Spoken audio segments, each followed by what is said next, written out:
I'm so incredibly happy that I was wrong about Brad Larsen. Hmm. Never been happier in my life to have been wrong about someone. Right. Great win. Um, Rough news out of that. Uh, First off, quick note: Jake is day to day, so Voracek is day to day Yeah, still. We'll see if he's back tomorrow. If not, it's okay. yeah, it's not the end of the world. No, I mean, he's at the putting end up a of the great day, season. oh Obviously, yeah, he's literally like the points production is like it's Oliver with 45, and then Boone with 44, which is the big hit right now, and then Patty's got 43. So it's like boom, boom, boom in terms of just general points, right. which is fun. But the big hit right now is Boone is week to week with a lower back injury. They were a little more specific with that. I hope he's okay. I know it's going to Obviously. take him some time to get back, but with every here's the way that you got to view it. You know, Mm-hmm. every unfortunate situation like this brings up an opportunity. Well, So, do we know like when that could have happened?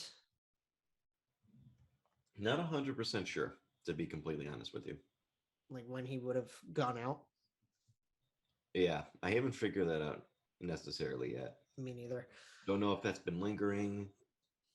Because if it is, that's crazy because he has not looked like a guy who is not 100%. So Right. I'd have to He's been figure that looking out pretty just soon. fine all year long. So But yeah, it's a all I huge know is blow to the it's a huge blow to the depth, but like you said just a second ago, it brings up opportunities, and Cole got it's it. an opportunity to see where this team's at without their captain. That Because too. even though he won't be on the ice, he's still in the room. He's still going to be helping, leading the charge. So I want to see who steps up because this is a great opportunity for Cole. I think Cole's going to see an Yeah. increase in his minutes. I honestly think that with Boone out, they're going to do everything they can to put him with Bjorkstrand a little bit more, especially after the Vegas. Yes. We saw him play as well as he did. Yeah, you sent me a J Fresh thing that gave Cole a lot of praise, and specifically, Cole and Oliver together. Yeah, they looked really good together. So I don't know how you manage the top line. They like had here's my simple solution for it. Because it does two things. I would put Cole with Bjorkstrand and whoever else you Hmm. want to put in that wing. If Probably if Patty. Yeah. So if Jake is out tomorrow, Hmm. the first line I think should be Line, Cole, and Bjorkstrand. Yes. If Jake is in the lineup tomorrow, I would rather see the first line. I like to see Cole with Bjorkstrand no matter what. But if Right. Jake is back, I want Patty on one side, Jake on the other, and I want to see what Max Domi does in the middle of that.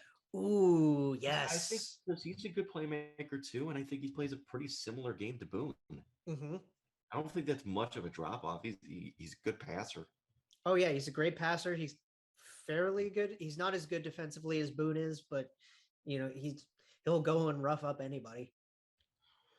Exactly. I think they play very similar games. Like, he's not as big, but I feel like he would fit in just in terms of in terms of what Boone did and the role that Boone played. Hmm.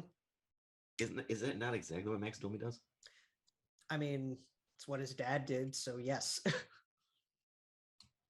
And here's the other thing, man. If the Blue Jackets' intentions are to trade this guy, Hmm. you have what, like a week to give him first line minutes and try and raise his value even more. Right. Because he's been playing really well as of late. And here's the thing, man. Like Hmm. you and I are in the same spot. We're both in this spot of like it's kind of win-win either way. Like you're Right. either going to get You a can lot for this get guy or you're something going to keep for this him, guy. or if you keep him, that's awesome because he's been a perfect piece. Yeah.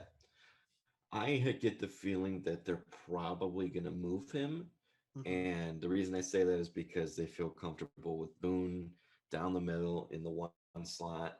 They Hmm. feel comfortable with Cole in The two the 2 or spot. 3 Yep. slot, and then next year you're going to be bringing in Kent Johnson. So I feel like it might be a more long term move where they're saying with Boone, Kent Cole. Johnson coming here next year and Cole already established, Yep. where the hell are we going to put Max?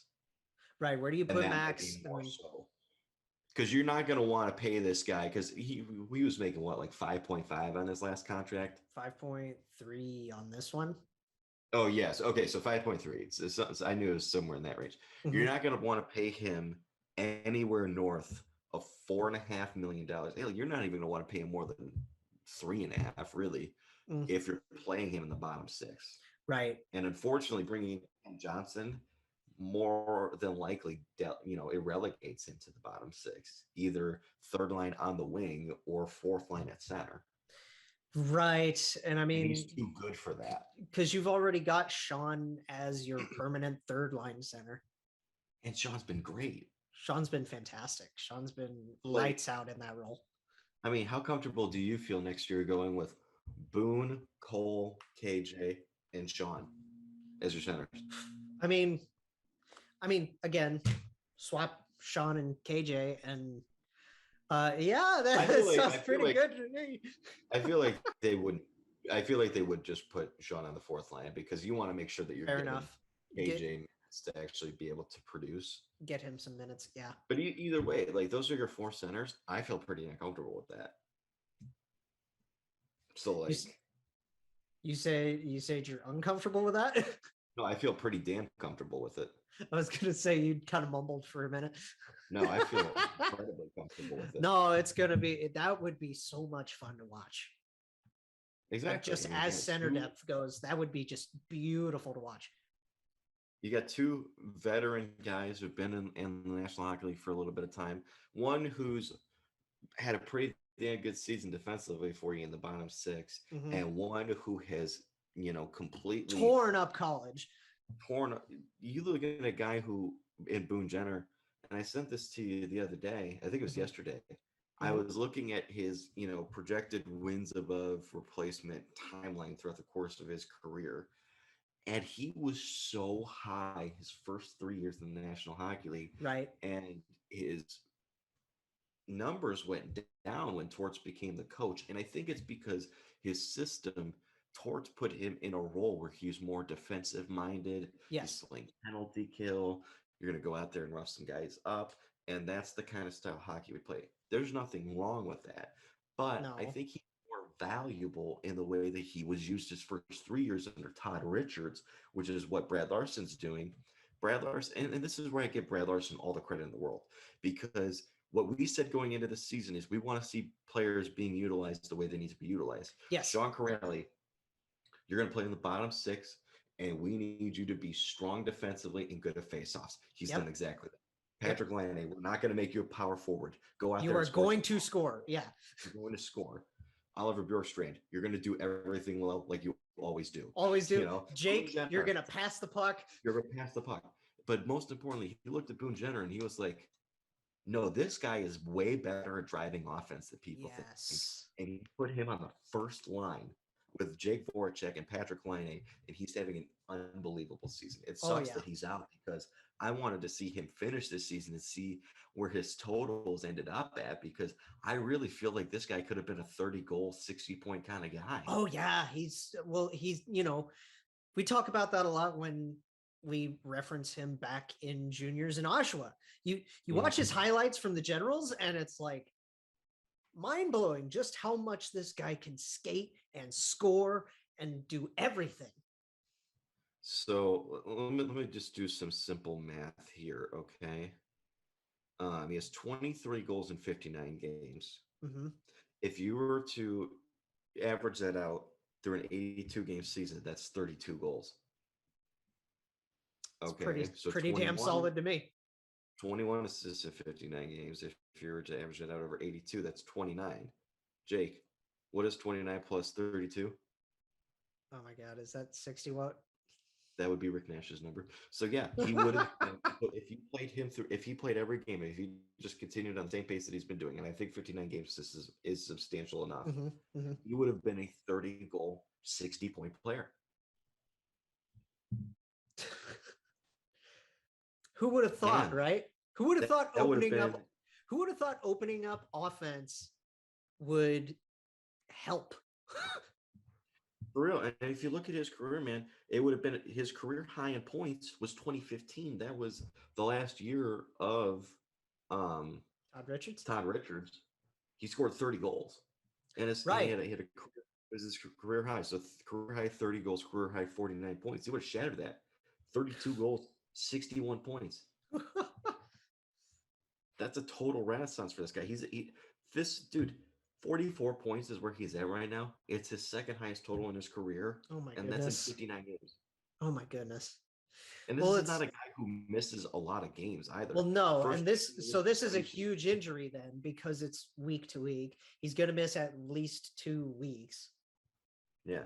So just like look over the course of his career, 72 games his first season in the league, 82 games in 2015, 82 games in 2016, 75 in 2017, 77 in 2018, and then the 2019 season he played in 70. But remember, that's the season that cut That's the short. cut short. Yep. So he played in every game, and then last season he played in 41 games. Out of This 56. guy that doesn't miss much action. No. He So stays like pretty healthy. For a guy with his plays play that way. style, he stays pretty Yes, healthy. absolutely. So what just unbelievable job by Brad Larsen, giving these guys roles, letting them just do what they do well. Right. And look what's happening. Patrick Laine is having a great season. Voracek's having a great season. Boone Jenner's having the best season of his career. Mm-hmm. Sean Corrali is fitting right in. That was a great signing by Yarmo. Oliver's doing his thing. Yeah, Oliver's doing his thing as typical. Zach Werenski's having his best season ever. Yep. Boakfist looks fantastic. Yeah, Boakfist.